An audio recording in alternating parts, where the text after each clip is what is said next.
But those two cup defeats have posed a few questions, one of which the new man from Coventry will be expected to help answer. Namely, can Villa score enough goals to maintain their title challenge? Dublin has a great record against Spurs. He's scored against them in every season in his time at Coventry. And can Stan Collymore benefit rather than suffer from Dublin's arrival?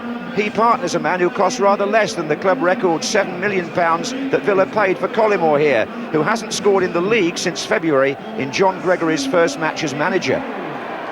Well, Gregory plays Paul Merson behind the big two in quite a bold formation. Steve Watson, like Merson, ineligible for the UEFA Cup, makes his first Premiership start for Villa.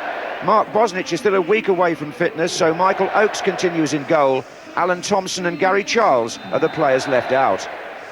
Spurs are without injured strikers Les Ferdinand and Chris Armstrong, and Colin Calderwood is suspended. But they welcome back David Ginola from a one-match ban, and Stefan Everson is fit to start a senior game for the first time this season. The Ipswich fullback Maurizio Tarico's transfer has been delayed, but if and when his injury clears up, Tottenham say terms have been agreed. And this could be a record-breaking day for John Gregory's Aston Villa. If they avoid defeat here, they'll equal the club's best ever start to a league season, 11 games unbeaten in 1932-33. Quite a contrast to last season, when Villa made their worst ever start. George Graham starting off as usual in the stand. Collymore running on ahead of Dublin there, but it's the new man who's penalised. Oh! And he's wearing number 14, Dion Dublin, and the referee has gone to his pocket straight away, and this is not the start that Dion Dublin was looking for. I presume it's for the challenge on Scales. It's a yellow card, and his Aston Villa debut less than 2 minutes old. Well, leading with the arm would be the offence. It caught Scales on the side of the face, that's true. The intent, as always, is there to be debated. This is Hendry.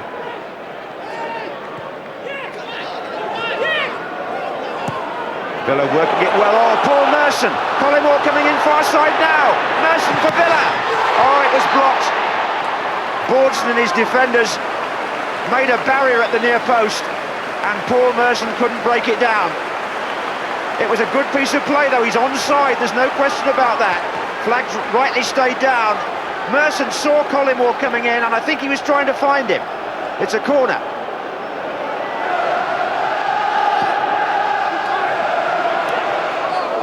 And it's comfortably collected by Bordson. Right takes. Dublin's there! And that's his first goal attempt in new colours, Dion Dublin. Hasn't had much time to train with his new teammates, but set plays obviously are a case in point where they'll be looking for him as the target, and that was certainly what Wright was doing there. He just got the nod ahead of Scales.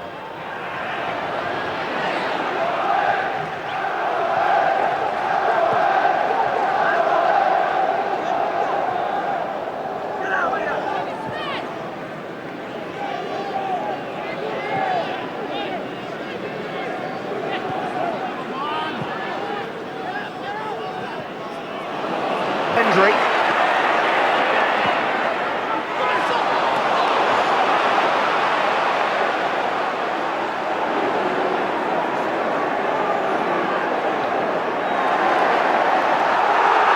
Watson pulled down by Ginola, says the referee. Ginola feeling he made a legitimate attempt to play the ball there. But the free kick's been given for this challenge. Well, he got the ball. Oh, and here's a chance perhaps for Villa to capitalise with Southgate. Very quickly taken free kick. And Gareth Southgate almost caught Tottenham on the hop. He'll in! Oh, what a start from the new man! Dion Dublin opens his account for Aston Villa in front of the Holt end. The 31st minute. And that's what he's being paid to do. Signals to the supporters who will immediately adopt him now. Alan Wright with the corner. I think John Scales gets an unlucky touch here somewhere for Tottenham. It's there. and it spins off him, and Edinburgh couldn't get to it, and Dublin could. Unlucky John Scales, but Dion Dublin has obviously read the script. It's 1-0 Villa, and John Gregory will be feeling pretty pleased with the purchase at this stage. Well, with Ferdinand and Armstrong both ruled out, George Graham unable really to play the sort of front two that he tends to prefer. In fact, it's only through pushing Everson into the match through a bit of a fitness barrier that he's had a striker out there at all, although young Rory Allen is on the bench.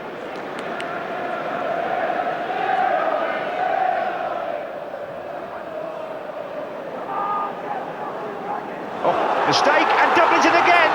Can he make it too?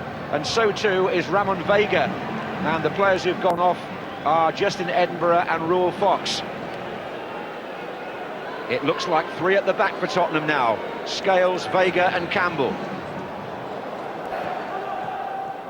Wasn't a very good clearance by Vega, and Hendry's put Collymore in for Villa.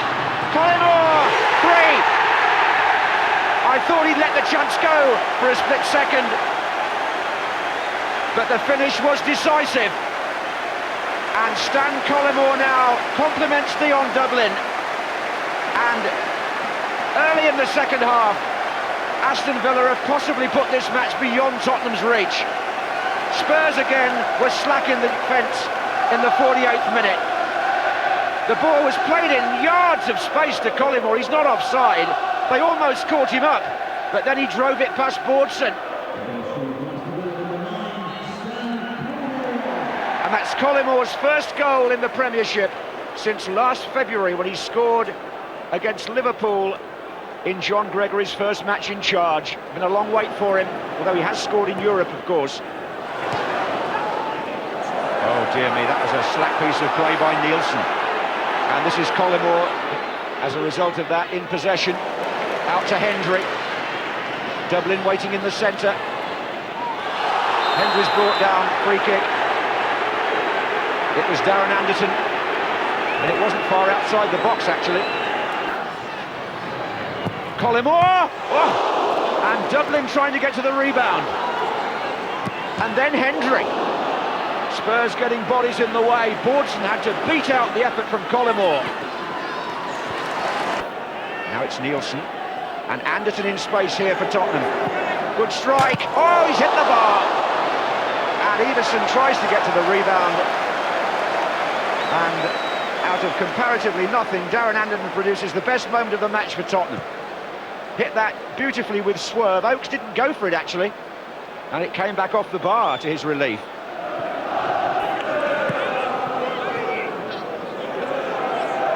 Ginola.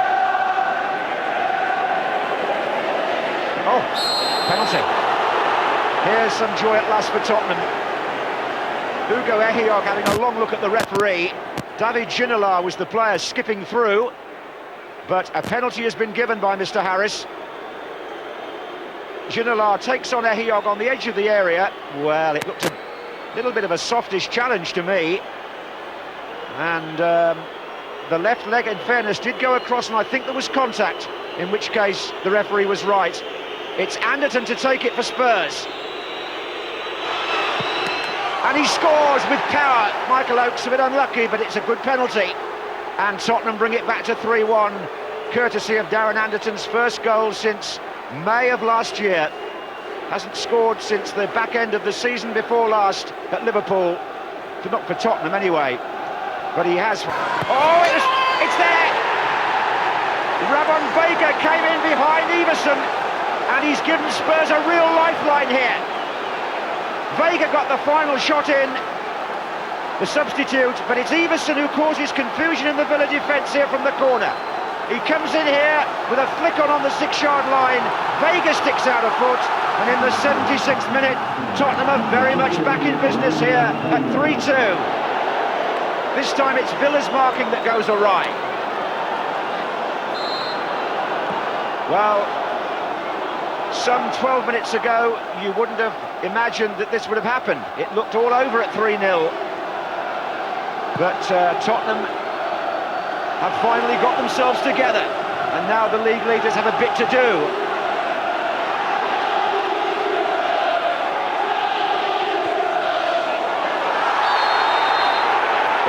Sinton tangling with Watson. And George Graham here with Chris Hughton sees some hope. The first ball goes in. Collimore's in the middle of it. Well, the goal does not stand. Meantime, there's activity over on the touchline.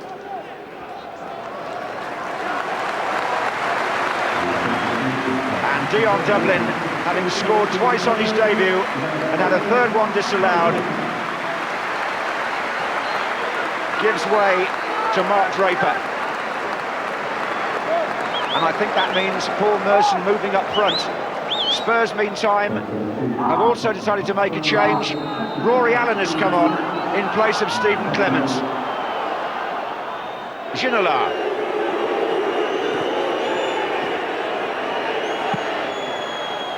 And Allen's coming in!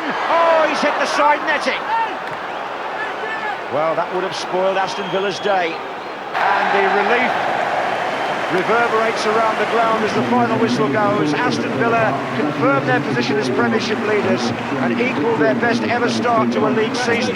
11 games now unbeaten, but this, despite them being 3-0 up, was no easy ride in the end. Dion Dublin gets 2 on his debut for John Gregory. Collimoore got the third, but Tottenham came back at them.